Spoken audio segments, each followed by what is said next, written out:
बिल्कुल टेंशन मत लो, संतुलन करना वो आपको सीख जाओगे। आओ कैसे देखते हैं। तो यहाँ क्या था mg, और यहाँ क्या है mg, दोनों के आगे कुछ नहीं है, जहाँ कुछ नहीं होता वन होता है। ठीक है सर, वन हो गया। अब mg की गुणा वन से करोगे वन, mg की गुणा वन से करोगे, अब बारी आती है सर ऑक्सीजन की। सर यहाँ तो दो आ गए, बट सर यहाँ क्या है, एक है। तो क्या करा जाएगा, देखो यहाँ हमें ध्यान नहीं लगा सकते कि सर यहाँ लगाना, यहाँ लगाना नहीं, हमें यहाँ लगाना है।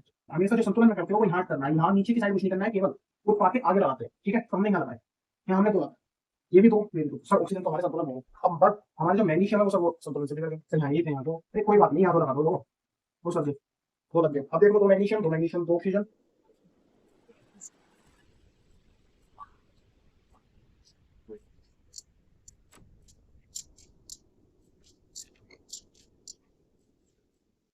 तो हेलो बच्चों, कैसे हैं आप सभी लोग। आई होप सब बढ़िया होंगे, और मेरा नाम है सिम और आप देख रहे हैं हमारा चैनल स्टडी कोर्नर।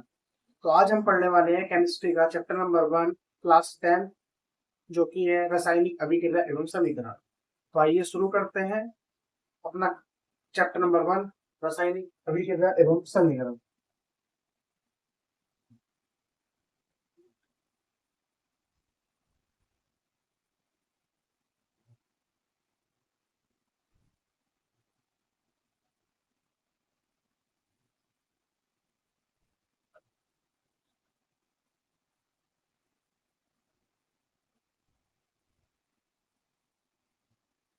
ठीक है, तो देखो पहले से जानते हैं कि रासायनिक अभिक्रिया होती क्या है।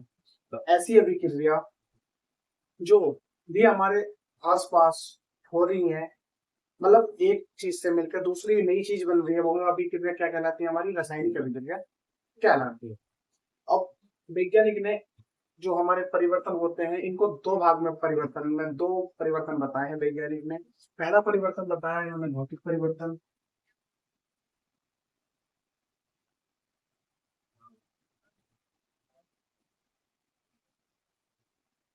दूसरा परिवर्तन बताया रासायनिक।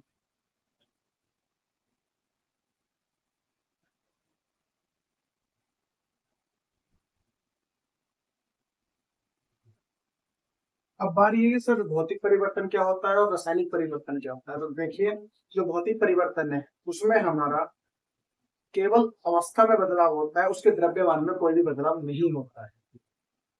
यानी कि भौतिक परिवर्तन में केवल अवस्था में बदलाव होना, परंतु इसके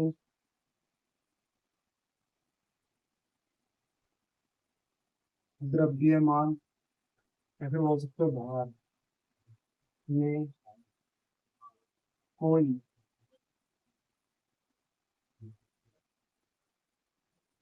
परिवर्तन नहीं होता है। ठीक है, मतलब ऐसे परिवर्तन जिसमें केवल अवस्था में परिवर्तन होता है परंतु इसके द्रव्यमान या भार में कोई भी परिवर्तन नहीं होता है, वे परिवर्तन क्या कहलाते हैं, हमारे भौतिक परिवर्तन कहलाते हैं। जैसे इसका एग्जांपल आप ले सकते हो, पहला है मोम का पिघलना।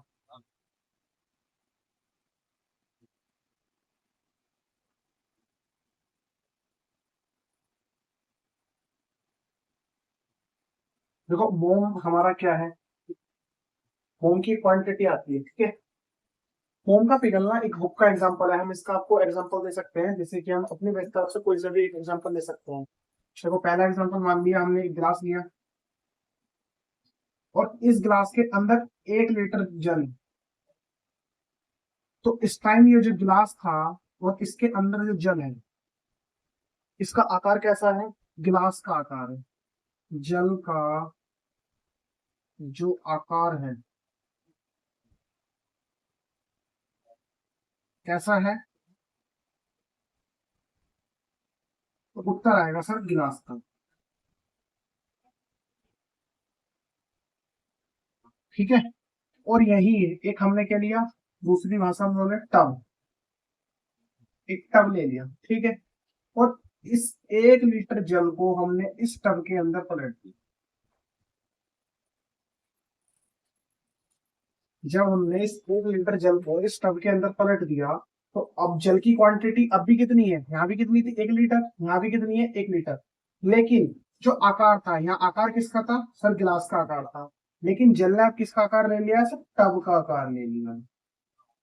ठीक है, यानी कि जो, देखो इसके भार में कोई परिवर्तन हुआ नहीं ना, यहाँ भी 1 लीटर, यहाँ भी 1 लीटर। आप इसे किसी और नए बर्तन में पलटोगे तो भी इतना ही रहने वाला है, किसी और में पलटो तो भी इतना ही रहने वाला है। हमें क्वांटिटी नहीं बदलनी है, केवल आकार बदल रहा है बार बार। ये देखो गिलास का था, गिलास में पलटा, टब का हुआ, टब में पलटा, अब ड्राम में पलट लो, ड्राम का हो जाएगा। अब जिस भी बर्तन में पलटोगे उसी का आकार लेंगे। ठीक है, मतलब ऐसे परिवर्तन या बेपरिवर्तन जिनमें केवल अवस्था में परिवर्तन हो, उसके आकार में कोई परिवर्तन हो, सॉरी, केवल उसके आकार में परिवर्तन हो, उसके भार या द्रव्यमान में कोई परिवर्तन ना हो, ये परिवर्तन हमारे क्या कहलाते हैं, भौतिक परिवर्तन कहलाते हैं। ठीक है, दूसरा हमारा आता है रासायनिक परिवर्तन। क्या है सर, तो देखो रासायनिक परिवर्तन क्या है।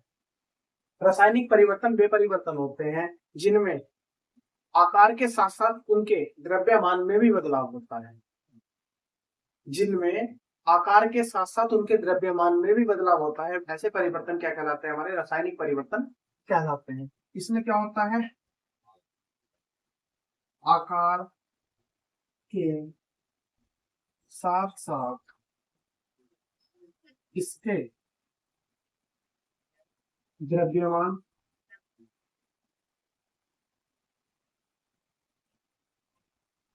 में भी बदलाव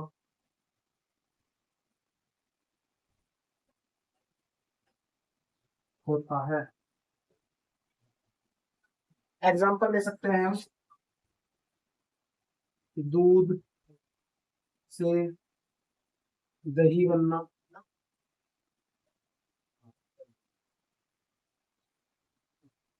लोहे पर जंग लगना,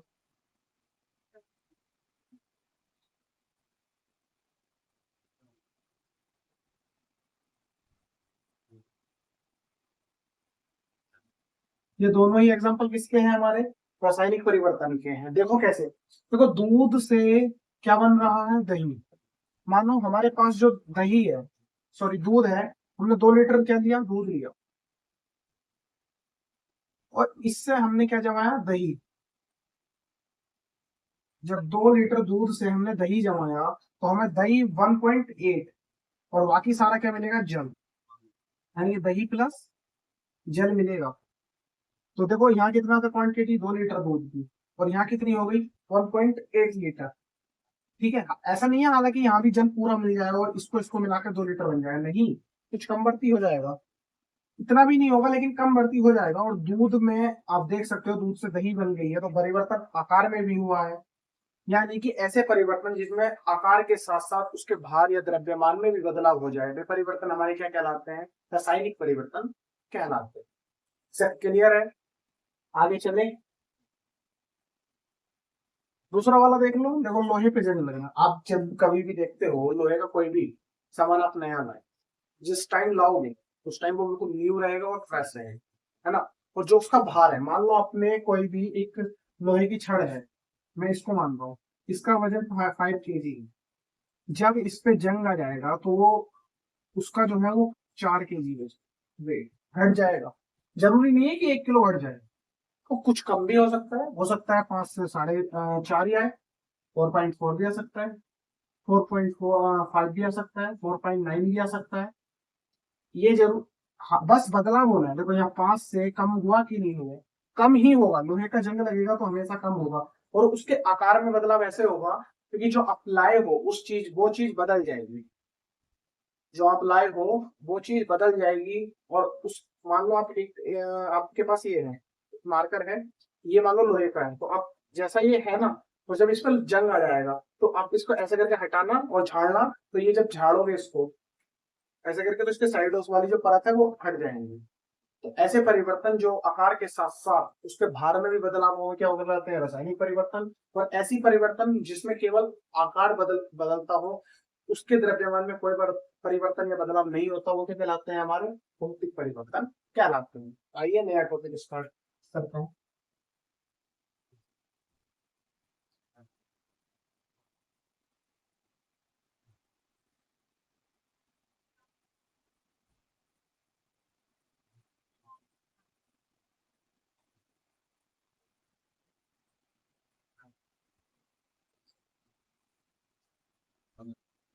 तो हमारा अगला टॉपिक है रासायनिक अभिक्रिया क्या होती है।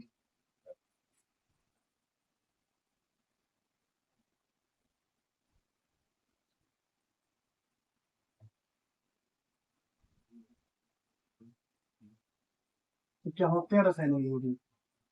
रासायनिक अभिक्रिया वे अभिक्रिया होती हैं एक या एक से अधिक पदार्थ मिलकर या अभिक्रिया करके एक नया पदार्थ बनाते हैं, और इसी अभिक्रिया को हम क्या बोलते हैं? रासायनिक अभिक्रिया बोलते हैं। ठीक है, हम इसकी परिभाषा लिखते हैं सबसे पहले। एक या एक से अधिक पदार्थ अभिक्रिया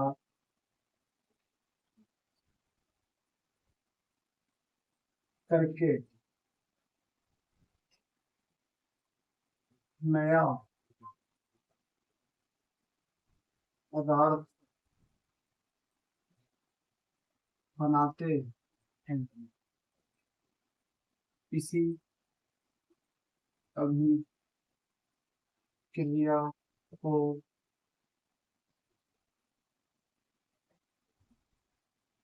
रासायनिक अभिक्रिया कहते हैं। यानी कि एक या एक से अधिक पदार्थ अभिक्रिया करके, या फिर यहाँ लिख सकते हो आप बनाकर, एक या एक से अधिक पदार्थ मिलकर भी लिख सकते हो। एक या एक से अधिक पदार्थ मिलकर या अभिक्रिया करके एक नया पदार्थ बनाते हैं, तो फिर ऐसी अभिक्रिया हमारी क्या कहलाती है? रासायनिक अभिक्रिया कहलाती है। एग्जाम्पल हम ले सकते हैं, NaCl, क्या बना इससे? NaCl। ठीक है, अब जैसे हम, ये तो था बुक का, तो यहाँ क्या था? सोडियम, और ये क्या है? क्लोरीन। सोडियम और क्लोरीन मिलकर हमारा क्या बना? सोडियम क्लोराइड बना, NaCl। जैसे आप घर पे ट्राई करते हो, क्या लेते हो? जल प्लस चीनी, और इससे क्या बनता है हमारा? शरबत। ऐसा ही होता है। तो देखो, एक और एक से अधिक, दो, इन दोनों से मिलकर क्या बना है? शरबत बना है। यानी कि एक एक या एक से अधिक पदार्थ मिलकर या अभिक्रिया करके एक नया पदार्थ बनाते हैं, तो ऐसी अभिक्रिया को हम क्या बोलते हैं? रासायनिक अभिक्रिया बोलते हैं। ठीक है, तो ये रासायनिक अभिक्रिया थी। अब कोई सा भी एग्जांपल ले लो, मतलब एक या एक से अधिक पदार्थ मिलकर जब भी कभी अभिक्रिया करके नया पदार्थ बनाता है, वही हमारा क्या कहलाता है? रासायनिक अभिक्रिया कहलाता है। अब आती है बारी की रासायनिक अभिक्रिया की पहचान कि सर इनकी पहचान क्या है रासायनिक अभिक्रिया की। तो देखते हैं रासायनिक अभिक्रिया की पहचान।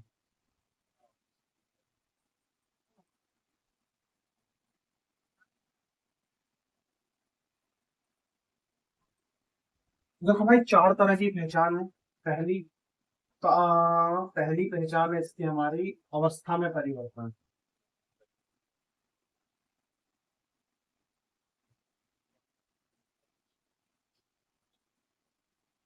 दूसरी, ताप में परिवर्तन।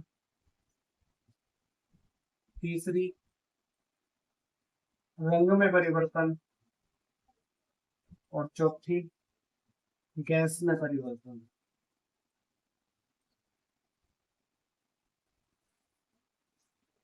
तो ये चार तरह की हमारी अभिक्रिया की पहचान है।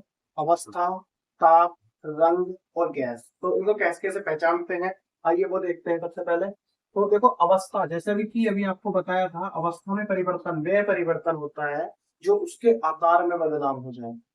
अब यहाँ देखो, उसमें क्या था? द्रव्यमान में था, लेकिन यहाँ आपका द्रव्यमान में हो भी सकता है, ना भी हो सकता है बदलाव, केवल उसका आकार बदल जाना चाहिए। ठीक है, जैसे इसका हमारा उदाहरण मैं यहाँ पे देता हूँ सबके उदाहरण, और अवस्था का उदाहरण दे रहा हूँ मैं, मोम का पिघलना।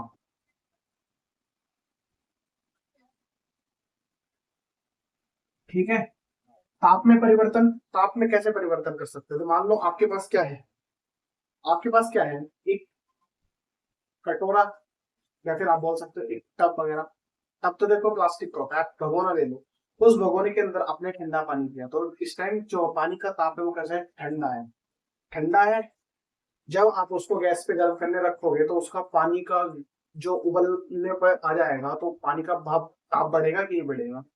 जब पानी का ताप बढ़ेगा और उस पॉइंट को हम क्या बोलते हैं, पानी का ताप बढ़ा कि नहीं बढ़ा, तो वो ताप में परिवर्तन है। ठीक है, यानी कि ठंडे पानी से गर्म पानी हुआ है तो ताप में परिवर्तन हुआ कि नहीं हुआ, और उसी परिवर्तन को हम क्या बोलते हैं, ताप में परिवर्तन बोलते हैं। इसका एग्जाम्पल हम जल का गर्म होना। ठीक है, आगे हमारा तीसरा है रंग में परिवर्तन। देखो रंग में परिवर्तन कैसा होता है। अब बुक के हिसाब से तो उन्होंने दे रखा है कि साइट्रिक अम्ल को जब पोटेशियम परमैंगनेट के साथ अभिक्रिया कराते हैं या मिलाते हैं तो जो पोटेशियम परमैंगनेट का विलयन बनता है उसका बैंगनी रंग गायब हो जाता है, इसी को हम बोलते हैं रंग का परिवर्तन। लेकिन अपनी भाषा में भी अगर हम समझना चाहें तो हम बोल सकते हैं कि अपने कोई भी बर्तन में जिस भी तरह का आप रंग मिलाओगे, तो एक से अधिक पदार्थ है और आपने लाल रंग का मिलाया तो वो लाल रंग का पानी हो जाएगा, आपने हरे का मिलाया हरे का हो जाएगा, काले का मिलाया काले का हो जाएगा। मतलब आप जिस रंग का भी पानी मिलाओगे वो उसी रंग का हो जाएगा, और उसको हम क्या बोलते हैं, रंग में परिवर्तन बोलते हैं। तो आप इसका जल का रंग बदलना। आप लिख कोई सा भी सकते हो, देखो मैंने पोटेशियम परमैंगनेट वाला बताया, आप वो भी बता सकते हो कि साइट्रिक अम्ल की अभिक्रिया जब हम पोटेशियम परमैंगनेट के साथ कराते हैं तो जो पोटेशियम परमैंगनेट का हमारा विलयन बनता है उसमें जो बैंगनी रंग होता है वो गायब हो जाता है। आप दे सकते हो, आपको जो अच्छा लगे आप वो वाला एग्जांपल दे सकते हो। अगला गैस का एग्जांपल। तो देखो गैस का एक एग्जांपल हम बहुत बुक के हिसाब से जो एग्जांपल है वो तो है कि जो दानेदार जिंक है उसकी अभिक्रिया जब हम हाइड्रोक्लोरिक अम्ल के साथ कराते हैं तो जो हाइड्रोजन गैस है वो निकल जाती है। लेकिन हम वैसे भी आपको एक देते हैं क्योंकि सब लगातार हम जल के देते हुए आ रहे हैं तो जल से ही रिलेटेड दे देते हैं। जब आप पानी को क्या था, या ताप में था, जब पानी पूरा गर्म हो जाएगा उबलने लगेगा पानी, जब वो पानी उबलने लगेगा तो उस टाइम क्या होता है, कुछ देर बाद और गैस बन के निकलनी स्टार्ट हो जाती है जिसको हम भाप बोलते हैं। अरे बोलते हैं जिसको हम भाप बोलते हैं वो निकलनी स्टार्ट हो जाती है। आप उसको गैस का परिवर्तन भी बोल सकते हो। बाकी तो आपको मैंने बताया कि दानेदार जिंक है, जब दानेदार जिंक को की अभिक्रिया आपने हाइड्रोक्लोरिक अम्ल के साथ कराई तो उसमें से हाइड्रोजन गैस निकल गई। पर मैं तो यहाँ जल का ही लिख रहा हूँ, जल का वाष्प बनना।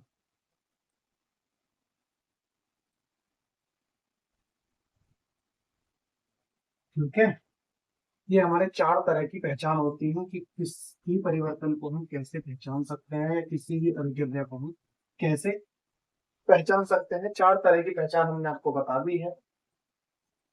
और हमारा अगला टॉपिक है रासायनिक समीकरण।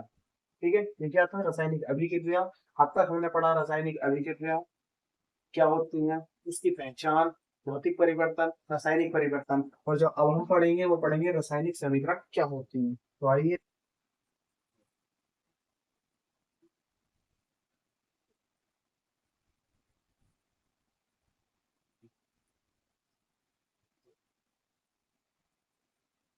तो अगला टॉपिक क्या है हमारा, रासायनिक समीकरण।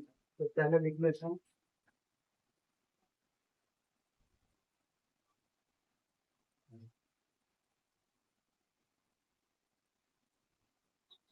तो क्या है हमारा रासायनिक समीकरण, बताएगा कोई कि रासायनिक समीकरण होती क्या है। तो जैसे कि हमने आपको रासायनिक अभिक्रिया में बताया था कि एक या एक से अधिक पदार्थ आपस में अभिक्रिया करके जो नया पदार्थ बनाते हैं वही हमारी क्या कहलाती है, रासायनिक अभिक्रिया कहलाती है। और जो रासायनिक समीकरण है उसकी परिभाषा है कि जो अभिक्रिया में भाग लेने वाले अभिकारक तथा उनसे अभिक्रिया करके जो फलस्वरूप प्राप्त हुआ है उसको हम उत्पाद बोलते हैं। और इसी को लिखने की विधि हमारी क्या कहलाती है, समीकरण की विधि, रासायनिक समीकरण कहलाती है। जैसे हम इसकी परिभाषा दे सकते हैं, अभिक्रिया करने वाले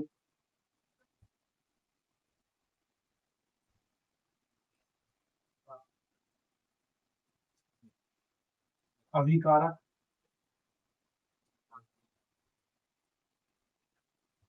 तथा इनसे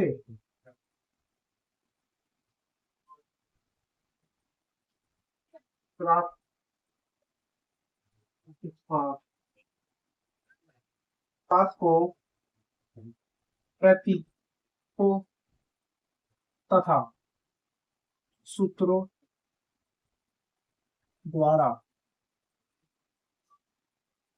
निरूपित करने को रासायनिक समीकरण बोलते हैं।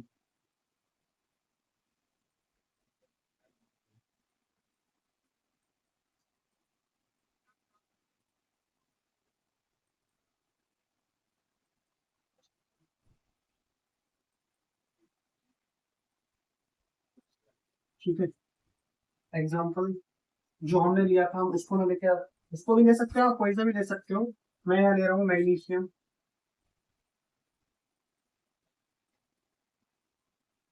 Plus oxide.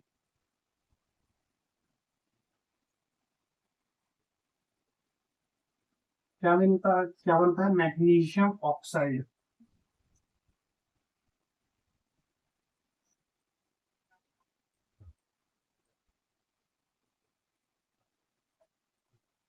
ठीक है, कुछ इधर वाले हैं इनको क्या बोलते हैं हम अभिकारक।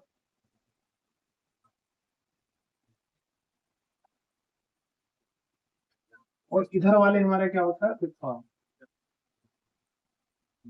क्या आप देख रहे हो मैग्नीशियम प्लस ऑक्साइड इन दोनों के इन दोनों ने अभिक्रिया करी तभी तो हमारा क्या बना मैग्नीशियम ऑक्साइड बना है। यानी कि जब भी एक या एक से अधिक अभिकारक आपस में अभिक्रिया करते हैं और उनके फलस्वरूप जो प्राप्त होता है वो कौन सा होता है उत्पाद होता है, उत्पाद बनाता है। ठीक है, ये इसके फलस्वरूप ही तो बना है उत्पाद। पर इन्हीं को लिखने का तरीका सूत्रों द्वारा निरूपित करने का रासायनिक समीकरण यानी इसको क्या बोलते हैं रासायनिक समीकरण बोलते हैं।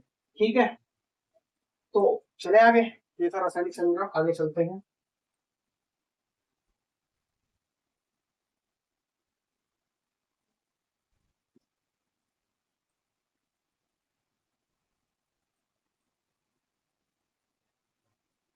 तो आगे चलते हैं और आगे है हमारा रासायनिक समीकरण को लिखने की विधि तथा उसको संतुलित कैसे करते हैं और उसका क्या महत्व है, तीनों को हम एक ही उसमें बताने वाले हैं। ठीक है,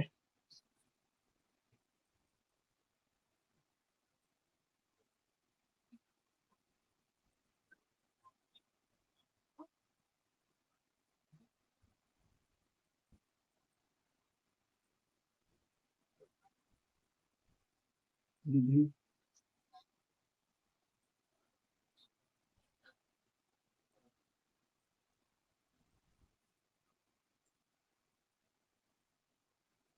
तथा संतुलन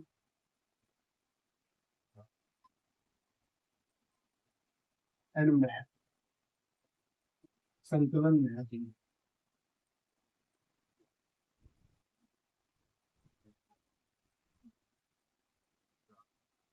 तो इसमें हम तीन चीजें पढ़ेंगे कि इसको कैसे लिखते हैं और उसको संतुलन कैसे करते हैं और संतुलन के साथ साथ उसका क्या महत्व है। ठीक है, तो देखो सबसे पहले जो हमारा एक एग्जांपल के थ्रू समझेंगे हम।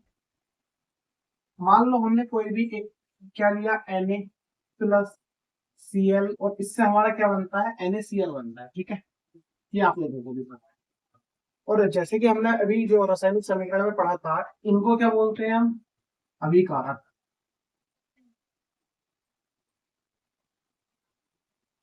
और ये क्या है हमारा उत्पाद। ठीक है, तो जो हमारा अभिकारक और उत्पाद है इनके बीच में हमेशा जो चिन्ह आता है वो कैसा आता है प्लस का चिन्ह आता है।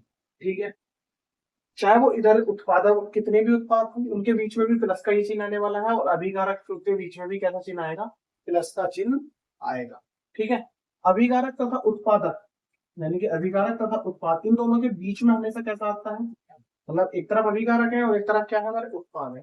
तो जो अभिकारक को अलग करता है उत्पाद को अलग करता है इनके बीच में कैसा आता है तीर का निशान आता है। ठीक है, अब मान लिया कि अभिक्रिया ने बोल दिया कि इस चीज को हमने क्या करा है गर्म किया है। तो हम गर्म करने के लिए क्या दिखाते हैं ये ट्रायंगल सा बनाते हैं यानी ये त्रिभुज सा बनाते हैं और ये किसका प्रतीक है गर्म करने के लिए, गर्म के लिए। ठीक है। और अभिक्रिया होते हैं जिसको बोलते हैं हम उत्क्रमणीय अभिक्रिया। उसमें क्या है, दाई और बाई ओर यानी कि दोनों तरफ अगर अभिक्रिया हो जाती है तो उसमें हम किनका, इस तीर की जगह किसका प्रयोग करते हैं, अर्धशीर्ष तीर का प्रयोग करते हैं। कैसे है वो देख लो। एक तो हमने माना N2 प्लस H2 लिया और इसकी अभिक्रिया कराई तो हमें प्राप्त हुआ NH3। ठीक है, हाइड्रोजन के 3 है, यहाँ 2 लगाया और यहाँ 3। तो देखो यहाँ जो हमारा तीर का निशान लगेगा वो कौन सा लगेगा, अर्धशीर्ष। अर्धशीर्ष बोलते हैं इसको। और इस अभिक्रिया को हम बोलते हैं उत्क्रमणीय अभिक्रिया। क्योंकि दाई और बाई ओर मतलब इससे मिलकर अगर यो बना है तो इससे मिलकर ये भी बन सकता है। ठीक है, तो दोनों अभिक्रिया, ऐसी अभिक्रिया को क्या बोलते हैं, उत्क्रमणीय अभिक्रिया बोलते हैं। जो और इनको बोलते हैं अनुशीर्ष तीर। ठीक है, तो ये थे कुछ हमारे लिखने की विधि। अब है कि हमारी जो रासायनिक अभिक्रिया है उनको संतुलन कैसे करते हैं। संतुलन कैसे करते हैं वो देखिए। माना Mg प्लस O2 और इससे हमारा क्या बना, MgO। ठीक है, तो सबसे पहले देखो, आप बिल्कुल टेंशन मत लो, संतुलन करना वो आपको सीख जाओगे। आओ कैसे देखते हैं। देखो यहाँ क्या था Mg और यहाँ क्या है Mg, दोनों के आगे कुछ नहीं है, जहां कुछ नहीं होता 1 होता है। ठीक है सर, 1 हो गया। अब Mg की गुणा 1 से करोगे 1, Mg की गुणा 1 से करोगे 1। अब बारी आती है सर ऑक्सीजन की। सर यहाँ तो 2 आ गए, बट सर यहाँ क्या है 1 है। तो क्या करा जाएगा, देखो यहाँ हमें ध्यान नहीं लगा सकते कि सर यहाँ लग रहा है तो यहाँ लगा दो, नहीं, हमें यहाँ लगाना है। हमेशा जो संतुलन में करते हो वो यहाँ करना है, यहाँ नीचे की साइड कुछ नहीं करना है, केवल उत्पाद के आगे लगाते हैं। ठीक है, तो हमने यहाँ लगाए, यहाँ हमने 2 लगा, ये भी 2, ये भी 2। सर ऑक्सीजन तो हमारे संतुलन हो गए। अब बट हमारे जो मैग्नीशियम है वो सर वो संतुलन से बिगड़ गए। सर यहाँ 1 है, यहाँ 2 है, अरे कोई बात नहीं, यहाँ 2 लगा दो, लो सर जी 2 लग गए। अब देख लो, 2 मैग्नीशियम 2 मैग्नीशियम 2 ऑक्सीजन 2 ऑक्सीजन, हो गई संतुलन। जब भी कभी हमें संतुलन करनी है, ये 2 है जेड नहीं, जब भी कभी हमें संतुलन करनी है उसमें हमेशा यहाँ पे बढ़ाते हैं आगे। ऐसा नहीं है कि यहाँ बढ़ा दिया, यहाँ बढ़ा रहे हैं, यहाँ बढ़ा रहे हो, नहीं, हमेशा यहाँ पर ही बढ़ाते हैं। ठीक है, वो एक नहीं ले, बोलो बोलो, नहीं ले, चलो एक और लिख लेते हैं। H2O है, जब हमने इसको ब्रेक किया तो हमारा बना H2 प्लस O2। इसको संतुलन करो जी। तो अब देखो कैसे करते हैं इसको संतुलन। हाइड्रोजन के सर 2 हैं, हाइड्रोजन 2 है, सॉरी हाइड्रोजन तो मैंने सर क्या देखना है, फिर ऑक्सीजन देखोगे ना। तो ऑक्सीजन यहाँ 2 यहाँ एक है, सर गड़बड़ हो गई है तो, अरे कुछ गड़बड़ लगी। आओ देखो कैसे करते हैं। यहाँ ऑक्सीजन के 2 हैं, यहाँ 1 है, तो क्या करोगे सबसे पहले यहाँ, क्योंकि बताया था अभी यहाँ नहीं लगाना है, हमेशा कहाँ लगाओगे, यहाँ लगाओगे। सर ऑक्सीजन के 2, ऑक्सीजन के 2, सर ऑक्सीजन तो हो गए बैलेंस, तो बचा क्या, अरे हाइड्रोजन बचा है ना, उसको देखो। हाइड्रोजन के कितने हैं सर, यहाँ 2 हैं, 2 2 नहीं, ध्यान रखना इसकी मल्टीप्लाई इससे होती है। अब कितना बनाइए, 4 बना, 2 पूजा, बस सर यहाँ तो 2 ही है। अरे क्यों दिक्कत ले रहे हो भाई, यहाँ भी लगा दो, अब यहाँ भी कर लो मल्टीप्लाई, कितना बना, तो हुआ कि नहीं संतुलन, हुआ। मतलब ऐसे ही आपको करना है।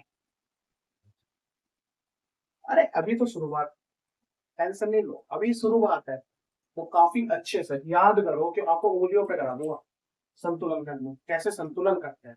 इस बात की टेंशन छोड़ दो, जब तक हम नहीं, शुरुआत है, मानता हूँ नहीं होगी, समझ सकता हूँ दिक्कत आती है, हमारे साथ नहीं सबके साथ आती है, हो सकता है दिक्कत आ रही हो, टेंशन नहीं लो। चैप्टर के एंड में एक लाइव क्लास लगाएंगे जिसमें आप ही सारी को संतुलन करोगे, मैं कुछ नहीं करूंगा, आप ही करना। ठीक है, जो नहीं होगी उसको करा दो, क्यों, सही बात है। चलो आगे चलते हैं, जानते हैं संतुलन है तो क्या है। तो क्या है संतुलन है, तो जो अभिक्रिया में भाग लेने वाले पदार्थ हैं तथा उनसे मिलने वाले पदार्थों के बारे में पता चलता है। दूसरा पॉइंट हम इसमें बोल सकते हैं कि जो क्रिया करते वक्त तत्व है या यौगिक है उनके अणुओं की संख्या ज्ञात की जा सकती है। ठीक है, ज्ञात होती है। और कुछ और भी पॉइंट है, मैं फिलहाल ये 2 ही बताए हैं, आप ये ही इसका महत्व होता है। हम इनके परमाणु क्रमांक की संख्या याद है तो हम उनका परमाणु क्रमांक भी निकाल सकते हैं, बाहर भी निकाल सकते हैं, तो कुछ महत्व है। ठीक है, आइए अब आइए चलते हैं हमारे नए टॉपिक की ओर, और नया टॉपिक है रासायनिक अभिक्रिया के प्रकार। ठीक है,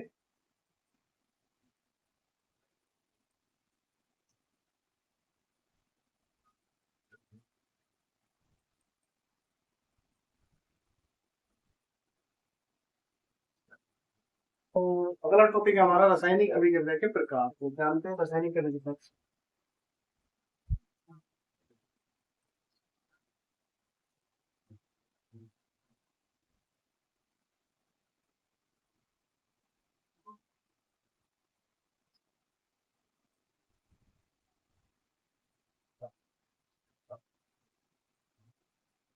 तो देखो, रासायनिक अभिक्रिया के प्रकार पढ़ाने से पहले मैं एक चीज लिखवाता हूँ जो कि काफी इंपॉर्टेंट है। ठीक है,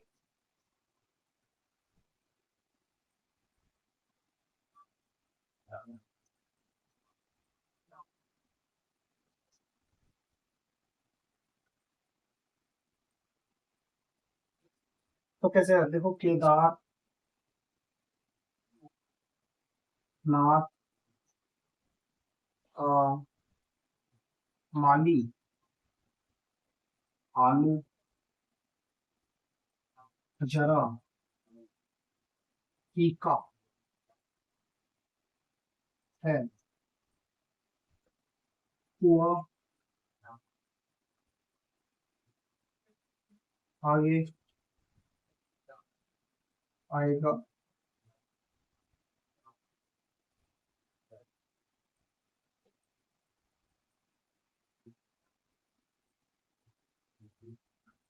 ये है इसको याद करने की ट्रिक। केदारनाथ का माली, आलू, जरा, फीका है, कुआ आगे आएगा। तो फिर इसका, इस ट्रिक को लिखवाने का मकसद क्या है और ये क्यों लिखवाई है, मैं आपको वो बता देता हूँ। तो देखो, याद रखना, जो के है, ये नीचे वाले किसी को भी हटा सकता है। हटाने का मतलब विस्थापन कर सकता है। ठीक है, ये के नीचे वाले को हटा सकता है, मतलब जो है वो अपने से नीचे वाले को हटा सकता है, नीचे वाला अपने से ऊपर वाले को नहीं हटा सकता है। अगर आप सोच रहे हो कि सोडियम पोटेशियम को हटा दे या विस्थापन कर दे, तो क्या सही है? नहीं हो पाएगा, गलत है, हो जाएगा। ठीक है, मतलब सोडियम पोटेशियम को नहीं हटा सकता, लेकिन पोटेशियम सोडियम को हटा सकता है। तो आप इसको पहले स्क्रीनशॉट ले लो इसका, और उसका बाद हम अपना पहला प्रकार लिखना स्टार्ट करते हैं। ठीक है, ये हम बता दें, और इसका इस्तेमाल कैसे करना है वो भी मैं आपको बताऊंगा। फिलहाल हम इसके पहले प्रकार की ओर चलते हैं। ठीक है,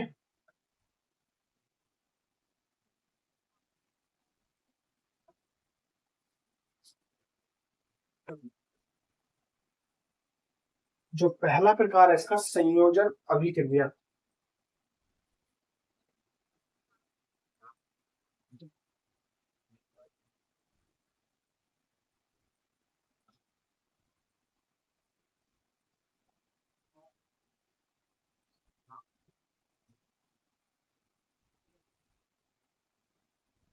तो क्या है संयोजन अभिक्रिया? तो ऐसी अभिक्रिया जब एक या एक से अधिक पदार्थ मिलकर या तत्व मिलकर एक नए एकल पदार्थ का निर्माण करें या बनाए, उसी को क्या बोलते हैं? संयोजन अभिक्रिया बोलते हैं। परिभाषा में दे सकते हैं, एक या एक से अधिक पदार्थ मिलकर एक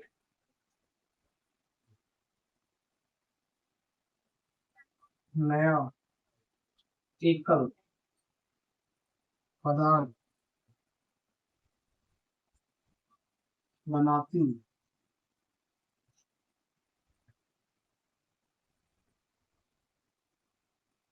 है, वो क्या कहलाती है? संयोजन। संयोजन अभिक्रिया कहलाती है।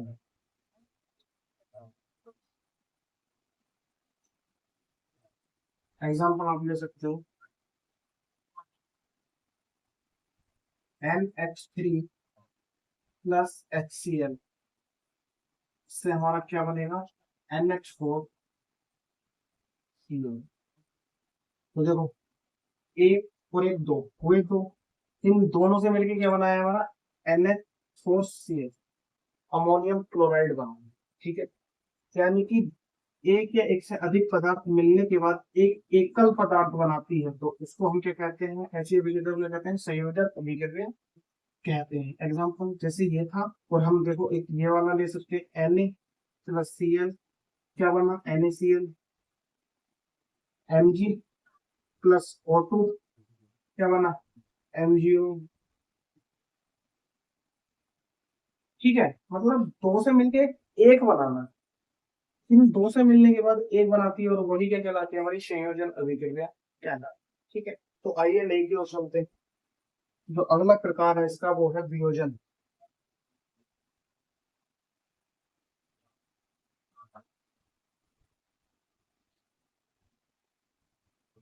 वियोजन,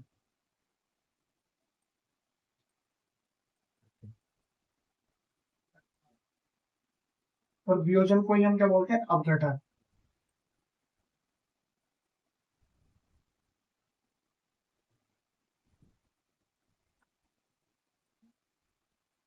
पेपर में कंफ्यूज नहीं होना है कि वियोजन लिख के दिया है या अपघटन, दोनों का मतलब एक ही है। तो वियोजन अभिक्रिया वे होती है जो बाहर से कुछ भी एनर्जी मिलती है, यानी कि ऊर्जा मिलती है, और उससे वो अपने तत्वों में टूट जाती है, उन्हीं को क्या बोलते हैं, वियोजन अपघटन अभिक्रिया बोलते हैं। ये किन में है, ये तीन में दे रखा है, इसके भी कितने भाग हैं, सब तीन भाग हैं इसके, तीनों को समझेंगे आ जाए। ठीक है, एक है हमारा इसका ऊष्मा, एक है प्रकाश, और एक है विद्युत।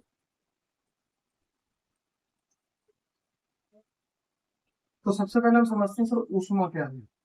यानी कि जब भी कोई भी अभिक्रिया को बाहर से ऊष्मा मिल जाती है और वो अपने पदार्थों में टूट जाती है, एक एक से अधिक पदार्थ में टूट जाती है, उनको क्या बोलते हैं हम, उसमें अपघटन अभिक्रिया बोलते हैं, या उसमें अपघटन को बोलते हैं। ठीक है, इसका एग्जांपल हम ले सकते हैं CaCO3। जब इसकी अभिक्रिया हुई और बाहर से क्या मिली, इसको ऊष्मा मिली, ये किसमें टूट गया, तो Ca+ CaO और CO2। ठीक है, अब ऐसा कि प्रकाश का क्या है, प्रकाश का मतलब है जो प्रकाश आता है, सूरज से प्रकाश मिलता है, उससे जब अपनी पदार्थों में टूट जाते हैं, उस अपघटन को क्या बोलते हैं, प्रकाश अपघटन बोलते हैं। इसका एग्जांपल ले सकते हैं AgCl। तो ये किसमें टूटेगा, प्रकाश का, सॉरी सूर्य का प्रकाश,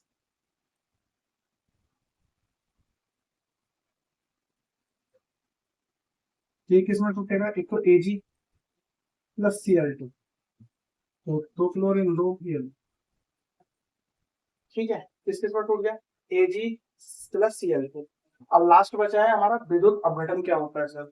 तो विद्युत अपघटन क्या है, तो विद्युत अपघटन वो चीज है जो आपको पीछे अभी बताया था, NaCl वाला एग्जांपल देके, कि NaCl के विलयन में अगर हम विद्युत छोड़ते हैं तो वो Na अपने भाग में आ जाता है और Cl अपने। ठीक उसी प्रकार विद्युत है, मतलब जब भी किसी विलयन के अंदर हम विद्युत छोड़ते हैं तो अपने पार्ट में टूटता है। जैसे आप एग्जाम्पल ले सकते हैं H2। ठीक है, जब इसके अंदर हमने क्या छोड़ा, विद्युत, तो ये अपने दो भाग में टूट गया, कौन कौन से, एक तो H2 प्लस O2।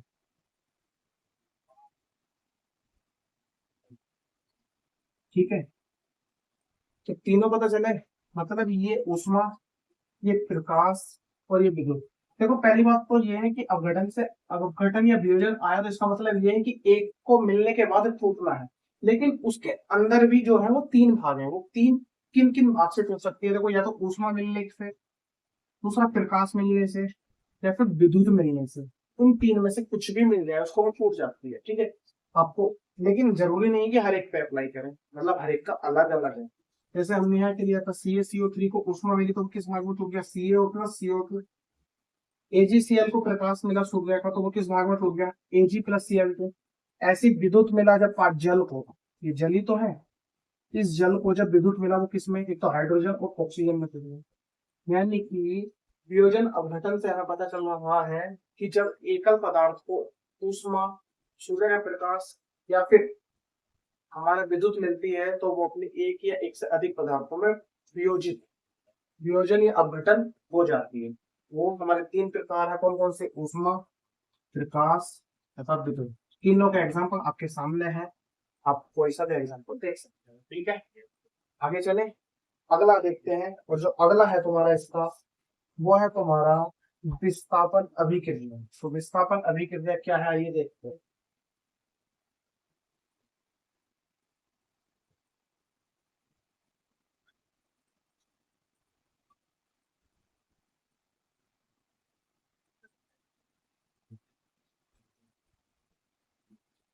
तो तीसरी है हमारी, वो है विस्थापन, विस्थापन अभिक्रिया।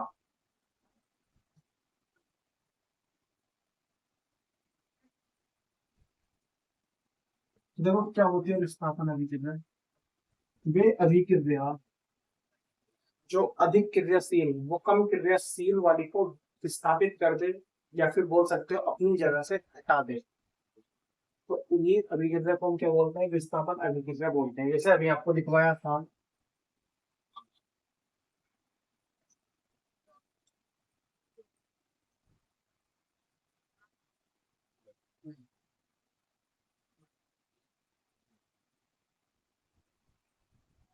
दिखवाया था। इसी के साथ हम विस्थापन अभिक्रिया को समझने की कोशिश करते हैं कि विस्थापन अभिक्रिया क्या है। जैसे कि अभी से आपकी इसकी अभी परिभाषा बताई थी कि जो अधिक क्रियाशील है वो अपने से नीचे वाले या अपने से कम क्रियाशील वाले को क्या कर सकते हैं? विस्थापित कर सकते हैं। अपने से अधिक वाले को तो कर नहीं सकते। जैसे कि आपको बता रखा था कि जो पोटेशियम, वो सोडियम को कर सकता है, लेकिन सोडियम पोटेशियम को नहीं कर सकता है। ऐसी एक एग्जांपल देते हैं हम, CuSO4 प्लस Fe। तो देखो, Cu और Fe, क्या Cu Fe को हटा देगा? नहीं, ये Fe इसको आके यहाँ से हटा सकता है। देखो लो, यहाँ Fe ऊपर है और Cu कहाँ है? नीचे। यानी कि Fe Cu से ज्यादा क्रियाशील है। तो Fe Cu को हटाएगा और क्या बनाएगा? FeSO4। और यहाँ से कॉपर को क्या कर देगा? रिलीज, यानी कि निकाल देगा। तो जो अधिक क्रियाशील होते हैं वो कम क्रियाशील वाले को विस्थापित कर देते हैं, यानी कि हटा देते हैं। और इन्हीं अभिक्रिया को और करने के बाद वो उसके साथ अभिक्रिया कर लेते हैं। और इन्हीं अभिक्रिया को हम क्या बोलते हैं? विस्थापक अभिक्रिया बोलते हैं। आप एक और एग्जांपल ले सकते हो इसका, CuSO4 प्लस Zn।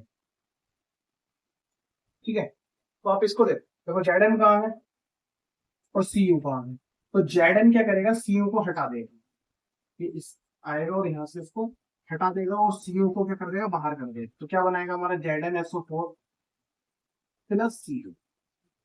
ठीक है, यानी कि अधिक क्रियाशील कम क्रियाशील वाले को हटा सकते हैं, क्योंकि Cu Zn को नहीं हटा सकते। अगर हम यही अभिक्रिया ऐसे दे दें, ZnSO4 प्लस Cu, और उजने लगना है कि तुम बना दो, और तुम क्या करोगे? इसको एकदम CuSO4 प्लस Zn, जो कि बिल्कुल गलत है, हो ही नहीं सकता है। अरे क्या तुम Cu से Zn को हटा सकते हो? नहीं हटा सकते। इससे ये हो सकता, ये वाली अभिक्रिया सही है, ये वाली अभिक्रिया गलत। ठीक है, मतलब अधिक क्रियाशील कम क्रियाशील वाले को हटा सकता है, लेकिन कम क्रियाशील वाला अधिक क्रियाशील वाले को नहीं हटा सकता है। ये थी तुम्हारी विस्थापन अभिक्रिया। ठीक है, चलते हैं अपनी अगली अभिक्रिया की ओर, जिसका नाम है द्वि विस्थापन अभिक्रिया।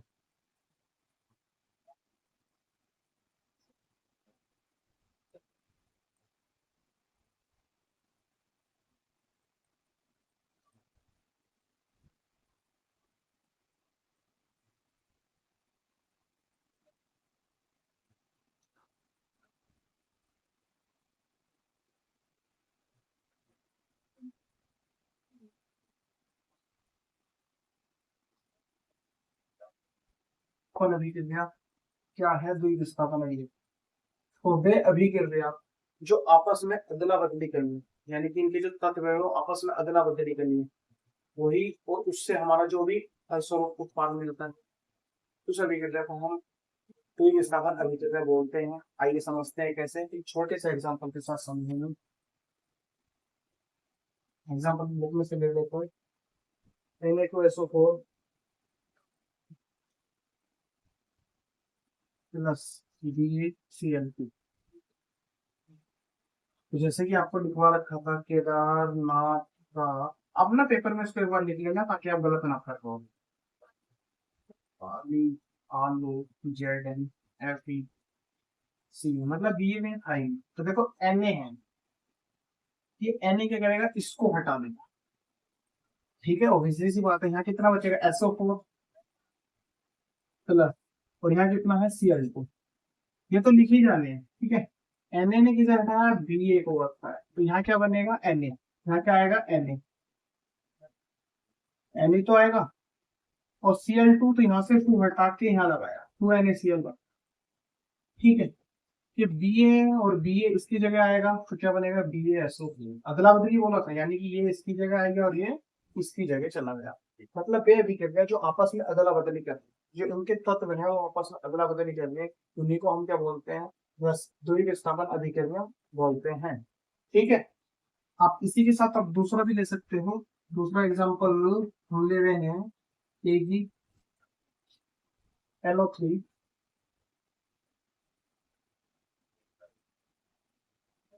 Plus KCl। तो देखो सबसे पहले कुछ नहीं करना, NO3 ऐसी लिखो प्लस Cl ऐसी लिखो। ठीक है सर, हो गया।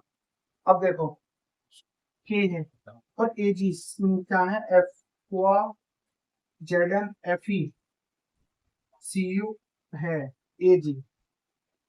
तो के पोटेशियम Ag को हटा सकता है लेकिन Ag पोटेशियम को नहीं, तो K किसे हटाएगा, इसे हटाया। चलो भी क्या बनाया हमारा, KNO3 बना दिया सर। और ये Ag है, ये K की जगह आएगा, तो क्या बनेगा AgCl बना सर। ठीक है, ये अभिक्रिया होती है ऐसे। मतलब इसमें क्या करते हैं, एक दूसरे की जगह अदल बदल करते हैं। जब पोटेशियम ने Ag को हटाया है, तो Ag ने क्या क्या कहा, ठीक है भाई तू मुझे हटा दे, मुझे कोई दिक्कत नहीं, तूने मुझे हटाया, लेकिन मैं भी तो तेरी जगह लूंगा। तूने मेरी जगह ली है तो मैं भी तो तेरी जगह लूंगा। ये आपस में अदला बदली कर लेते हैं, अपनी जगह बदल लेते हैं, और इन्हीं अभिक्रिया को हम क्या बोलते हैं, तो विस्थापन अभिक्रिया बोलते हैं। ठीक है, तो 4 हो गई, और आज के लिए हमारा इतना ही काफी है। और अगले एक वीडियो के अंदर आपका पूरा चैप्टर फिनिश हो जाएगा। उसके बाद हम कुछ टेस्ट वगैरह आपको देंगे करने के लिए, आप वो करना। और आज का ये समीकरण आपको मैं बैलेंस करने के लिए देता हूँ, संतुलन करने के लिए देता हूँ, आप उसको करवा करके लाना, और नहीं हो तो कोई बात नहीं, उसको कल मैं कराऊंगा। ठीक है, ये आपका होमवर्क रहेगा। तो क्या रहने वाला है, TiCl4 प्लस Mg, इससे हमारा बनेगा Pi प्लस MgCl।